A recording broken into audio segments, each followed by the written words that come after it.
బీజేపీని ఓడించాలి. ఇక నిన్నమన్నా ఆ మధ్యలన్నీ కుక్కలు మరిగినాయి. నిన్నమన్న ఒక నక్క బయలుదేరింది, మొన్న సూర్యాపేటకు పోయింది, నిన్న కరీంనగర్ పోయింది. ఆయన అంటుండు నన్ను ఏం బిక్తారు మీరని. మొన్న మాట్లాడింది మీరు చూసుంటారు, కేసీఆర్ గారు మాట్లాడింది, నా ఎంటిక కూడా బీకలేరని మాజీ ముఖ్యమంత్రిగా మాట్లాడాడు. ఇది మాజీ ముఖ్యమంత్రి మాట్లాడే భాషనేనా? భాష గురించి, భావం గురించి, ప్రజా సమస్యల గురించి మాట్లాడే చంద్రశేఖర్ రావు 10 సంవత్సరాలు ఈ తెలంగాణ రాష్ట్రంని పట్టి పీడించి వేధించి దోసుకొని దోపిడి దొంగలాక అడవి పందుల్లాక తెలంగాణ రాష్ట్రాన్ని సర్వనాశనం చేసి 10 సంవత్సరాలలో 100 సంవత్సరాల విధ్వంసం చేసినావు. ఇవాళ మమ్మల్ని ఎంటిక బీకలేరంటావా?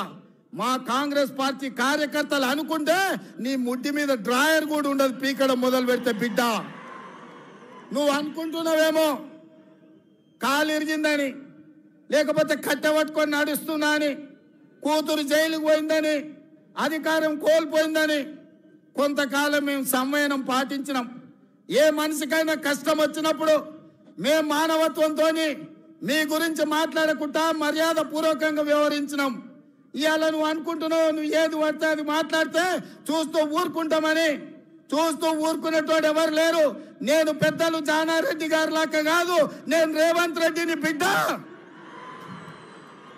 అంగిలాగు ఊడదీసి నువ్వు మాట్లాడే లత్కోర్ లవంగ మాటలకు చెర్లపల్లి జైల్లో చిప్పకూడు తినిపిస్తా బిడ్డ. నువ్వు అనుకుంటున్నావేమో. ఆనాడు చెప్పినా ఈనాడు చెప్తున్నా, నువ్వు పేదలకు డబుల్ బెడ్రూమ్ ఇల్లు కట్టియాలి. నేను మాత్రం నీకు తప్పకుండా డబుల్ బెడ్రూమ్ ఇల్లు కట్టిస్తా చెర్లపల్లి జైల్లో. ఎందుకంటే కొడుకు కోడలు వస్తే యాడు ఉండాలి, బిడ్డ అల్లుడు వస్తే యాడు ఉండాలి. అందరు కలిసి చెర్లపల్లి జైల్లో ఉండేటట్టు మీకు డబుల్ బెడ్రూమ్ ఇల్లు కట్టించే బాధ్యత మా లక్షలాది మంది కాంగ్రెస్ పార్టీ కార్యకర్తలు తీసుకుంటారని చెప్పి నేను ఈ వేదిక మీద నుంచి చెప్పదలుచుకున్నా.